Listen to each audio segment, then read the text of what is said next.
வணக்கம். ஷாயனம. வாழ்நாள் முழுவதுமே சில கஷ்டங்கள் இருக்கக்கூடாது அப்படின்னு நினைக்கிறவங்க, சின்ன விஷயம் தான் இது. கேட்டுக்கலாம், தெரிஞ்சுக்கலாம். நமக்கு இந்த விஷயம் தெரிஞ்சிருக்கு. இருந்தாலும் யாரோ ஒருத்தர் சொல்லும் பொழுது, அத கேட்கும் பொழுது கொஞ்சம் மனசுக்கு இதமா இருக்கும். எப்படி? அப்படின்னா, குறிப்பாக மாலை நேரம் மட்டுமல்லாமல் எப்பொழுதுமே தலைக்கு குளிச்ச உடனே சுத்தம் பண்ணி காய வச்சுட்டு நுனியிலயாவது முடி போடணும். இல்லைன்னா ஒரு கிளிப் எடுத்து குத்திக்கணும். தலைமுடிய விரிச்சு போட்டு இருக்கக்கூடாது.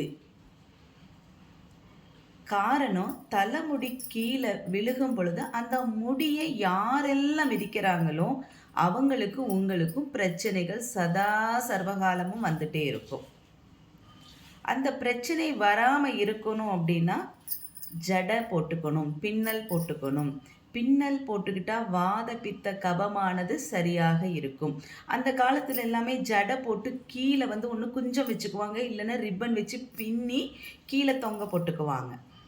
அப்போ எதுக்காக அதை போடும் பொழுதுனா, நம்முடைய எண்ணங்களானது எண்ண ஓட்டங்களானது சரியான முறையில் இருக்கும். எந்த விதமான துஷ்ட சக்திகளும் நம்மை அண்டாது. இப்போ பொதுவாக ரோட்டில் போகும்போது எதுவுமே சாப்பிட்டு போகாத, எதுவும் கடையில் வாங்கி சாப்பிட்டு போகாத, இனிப்பு புளிப்பு காரம் இந்த மாதிரிலாம் சாப்பிட்டு போகக்கூடாது அப்படின்னு சொல்லுவாங்க. ஆனால் இப்போ இருக்கிற குழந்தைங்க நிறைய வெளியில் போகும்போது பார்ப்போம், நம்ம சாப்பிட்டு போவாங்க. ஒரு இடத்துல வாங்கி உட்காந்து சாப்பிட்டுட்டு அப்புறமா கிளம்பலாம். ஏன்னா நம்முடைய கவனமானது அந்த இடத்துல சிதறும். இப்போ கவனச்சிதறல்கள் அந்த இடத்துல வரக்கூடாதுங்கிறதுக்காக தான் நம்ம வீட்டு பெரியவர்கள் அதை சொல்லியிருந்தாங்க. அதே போல் சதா சர்வகாலமும் மூக்கை சிந்திட்டு அழுதுட்டுருக்கிறது கூடாது பெண்கள். ஏன் அப்படின்னா, அந்த வீட்டில் இருக்கக்கூடிய மூத்த தேவியானவங்க நிரந்தரமாக அந்த இடத்துல வாசம் இருப்பாங்க. மூத்த தேவி வெளியில் போன அழகு, இளையவ உள்ளவ வந்தால் பெரிய அழகு. மூத்த தேவி வழிபாடு அற்புதமான ஒரு விஷயம். மூத்த தேவியை எந்த அளவுக்கு நம்ம வழிபாடு பண்ணுறோமோ அந்த அளவுக்கு நம்முடைய கர்ம வினைகள் எல்லாம் குறையும். கர்ம வினைகள் எல்லாம் குறைஞ்சாலே நமக்கு வந்து இளைய தேவியானவங்க நம்ம கூட எப்போதுமே இருப்பாங்க. நமக்கு அருள் புரிவாங்க, ஆசி வழங்குவாங்க.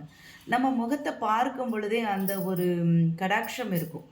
ஆமாம், உங்களை கொஞ்சம் இன்னும் கொஞ்சம் நேரம் பார்க்கலான்னு இருக்குது, உங்களை பார்த்தாலே தெய்வீகமாக இருக்குது, ஒரு ராஜ அம்சம் இருக்குது. இப்படி சில பேர் உங்களை பார்த்து சில பேர் சொல்லியிருப்பாங்க. அதுக்கு காரணம் என்ன அப்படின்னா, மூத்த தேவி வழிபாடு பிரதானமாக ஒரு சிலர் பண்ணிட்டு வருவாங்க. அதை பண்ண பண்ண பண்ண ஒருவருடைய கர்மவினையானது குறைஞ்சிரும். அந்த கர்மவினை குறைஞ்சிது அப்படின்னாலே மூத்த தேவி வெளியில் போகும்போது அழகு, இளையவ உள்ள வரும்போது பெரிய அழகுன்னு சொல்லுறது அப்படி ஒரு அற்புதமான விஷயம். அதே போல் மாலை நேரத்தில் வீடு கூட்டக்கூடாது. அப்படியே ஒருவேளை கூட்டக்கூடிய ஒரு சூழ்நிலை வந்தாலும் அந்த குப்பையை எள்ளி வெளியில் கொண்டே கொட்டக்கூடாது. வீட்டுக்குள்ளேயே அதை பத்திரமா வச்சுட்டு காலையில் அதில் ஏதாவது பொருட்கள், ஒரு வேளை கம்மல் கலந்து விழுந்திருக்கலாம், திருகாணி கலந்து விழுந்திருக்கலாம், இல்லை ஏதாவது ஒரு பொருள்